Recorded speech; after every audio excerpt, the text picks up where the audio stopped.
By request. I've had this request from a few Vegas fans, so we'll get into it. And I know I did the Going Forward series and all of that wonderful stuff. So this is just, we're going to take a look at Vegas for a few minutes here and just how hosed they are when it comes to the salary cap. Now, currently, according to Cap Friendly, they're at $83.124 and $999 at the end of it. It's only projected to be an $83 million cap. So the cap's going to go up by about $3.5 million at most. It may end up being below that, but it'll probably be $83 million. I haven't seen 100% confirmation of that. I would imagine maybe at the GM meetings, maybe around there, it'll come out because before we hit July 1st, they have to give a cap number, or general managers.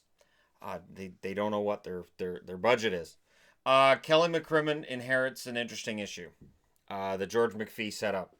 And it's a nice problem to have. So George McPhee drafted a very good team. And then he went out and he continued to add name players, big name players, which plays really well in Vegas. A lot of big name guys. But there are some issues when it comes to the amount of money being paid, because it's not an unlimited well. There is a salary cap. And like I said, right now they're over it and they have some guys to sign. Now, Stone at $9.5 million. I think he's proven that that's a good cap hit. Until 2027, which means it's going to be a challenge before this contract is over. Pacioretty, $7 million until 2023. I'm going to come out and say it. I think he's overpaid. I 100% do. I like Pacioretty. Do I think he's going to be worthy of that contract for the whole length of it? I have my doubts. I know he can bounce back next year, but we were talking about last year in Montreal, how he had a poor season. He was going to bounce back from that. So it's 2 years he's trying to bounce back from, technically. I know he was good at points. I know Vegas fans are a fan of his, but I still think that $7 million is going to maybe be an issue for, probably already kind of is. Stastny, $6.5 million until 2021, so for 2 more years at 6.5, that's not bad. Riley Smith, $5 million until 2022. Good deal. I understand why Florida wanted to get rid of it, because at the time they got rid of it to Vegas, he was not living up to that $5 million a year. Marchessault at $5 million until 2024. Absolutely great contract. I have to say, Marchessault taking 5 when he could have justified going for 7 or more is part of the reason why they're not in huge. I can't say they're not in trouble, because they're obviously in trouble with the cap because they're over it already and they've got some guys to sign. But Marchessault's contract is not a bad one. Alex Tuck, 4.75 till 2026. I still don't like the term, and I'm sorry, I still don't like the term. I still think it's too long. But the cap hit for right now for what he did this year, absolutely fine. Eakin at 3.85. I've heard his name rumored a lot as well. They can just get rid of Eakin. 3.85 takes you down to about 79 and a half. So you still don't have a lot of cap space. And then you have to replace Eakin. Eakin had 20 goals this year. You have to replace that. And it costs money to replace these guys. Reeves, $2.775 million until next year. I'm going to go right out and say Reeves isn't going anywhere. Howla, $2.75 million. I think Howla probably gets moved. He was hurt a lot this year. And with the guys they've brought in, with the top 6 they can throw together, I could see Howla being on the move. Now, somebody will probably pick that contract up for 1 year. So now we're at $6 million that I've freed up. We're down to about $77 million. But again, you have to replace those guys. Now, Carrier, $725K. He's a restricted free agent next summer. Now, with those 2 guys out, what it means is I now have 8 forwards signed. So I move those 2 out, and I'm saying if I don't bring money in and I'm down to $77 million, now I've got Gusev as an RFA. Gusev's price likely went up due to the World Championship. So while it's like, yes, Gusev, Vegas, he's having a great tournament. Yeah, he's having a great tournament. It's going to be expensive to re-sign him. And I'm not sure of the exact price, but I don't think it's going to be any kind of an entry-level deal. So he could be an expensive keep. And when you've got 1, 2, 3, 4, 5, 6 guys already making $4.75 million or more, and one of your top 6 guys isn't re-signed yet, Gusev becomes a little bit tricky to keep under the cap. Nosek, restricted free agent arbitration rights. He'll stay. He's not going to get a big raise or anything.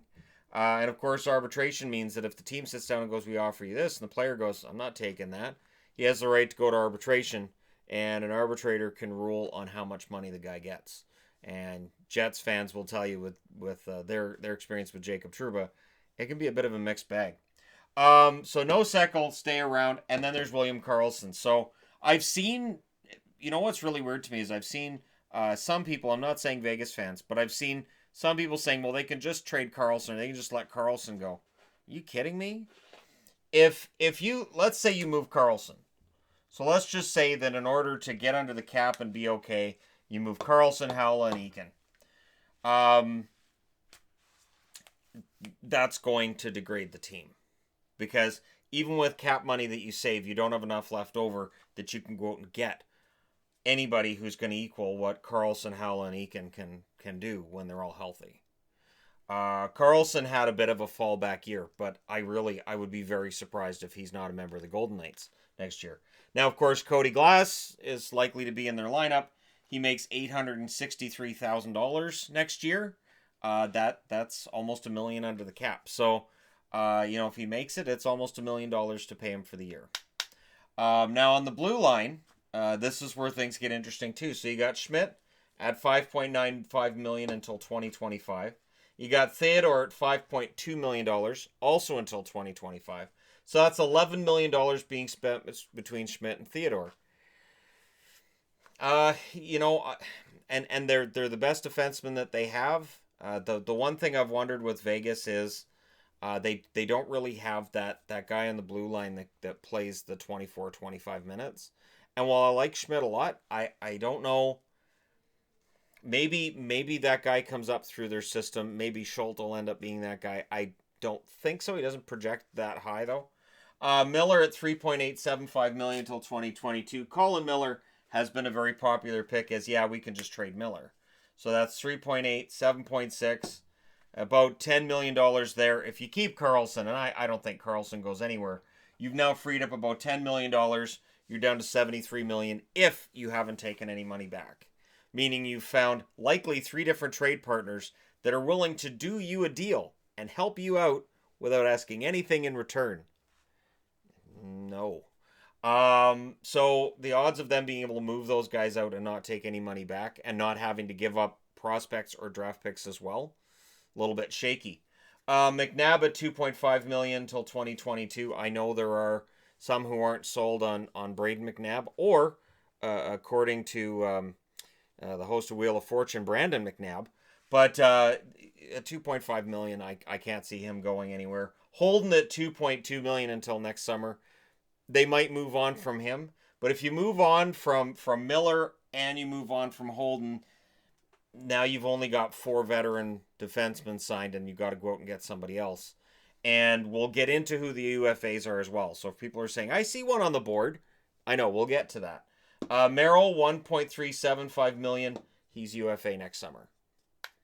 So, while I'm not entirely sold on John Merrill either at times, I don't see any reason why he doesn't stick around.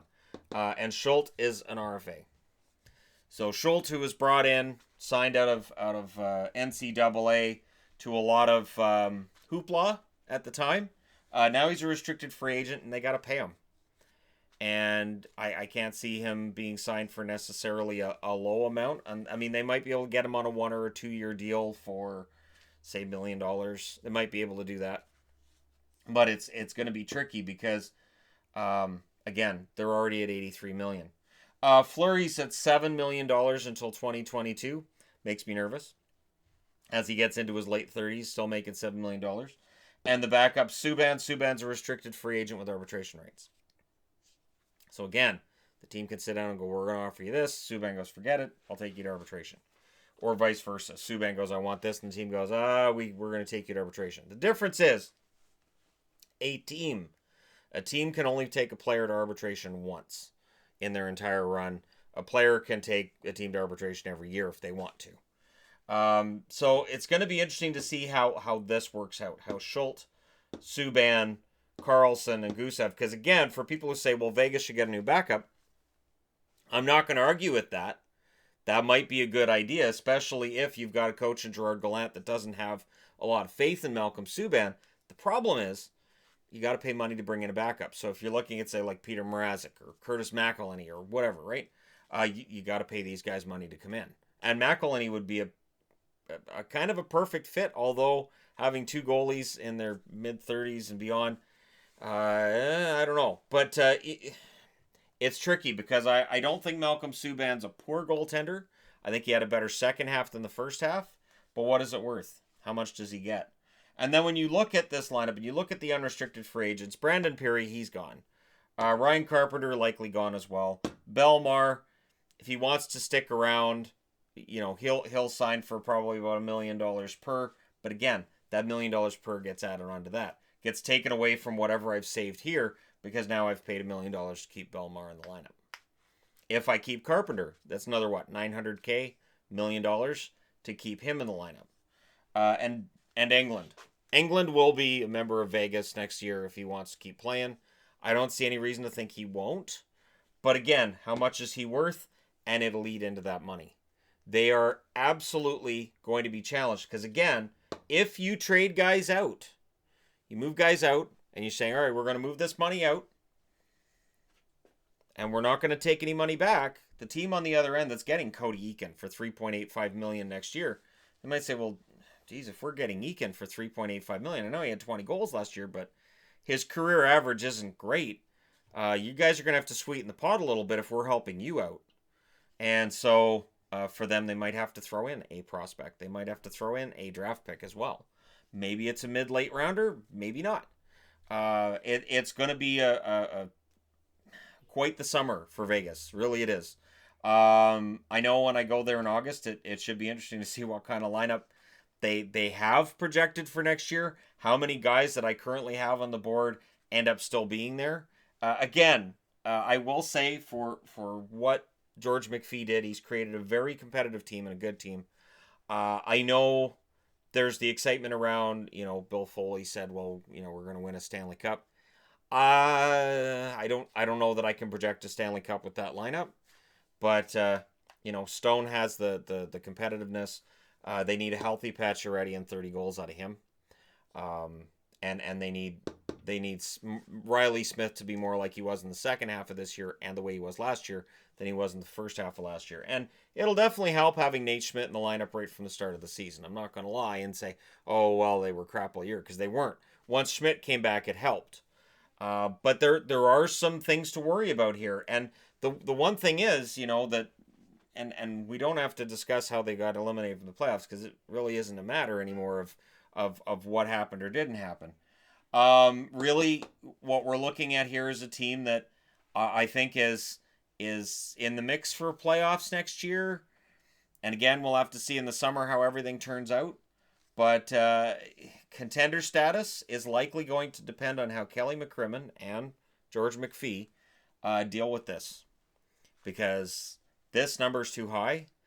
And there aren't a lot of GMs out there saying, hey, what we really need to do is help Vegas. Let's do that. Any more than I think as a Canucks fan that there's anybody out there going, we should call Benning and help him out because he's got that Eriksson contract. That's not a great contract. We should help him out of that one. Yeah, it doesn't happen that way. Let me know what you guys think in the comment section below as always. Don't forget to hit like and subscribe if you're browsing your way through you just happened upon this video. Thank you guys so much for watching. I'll talk to you again soon.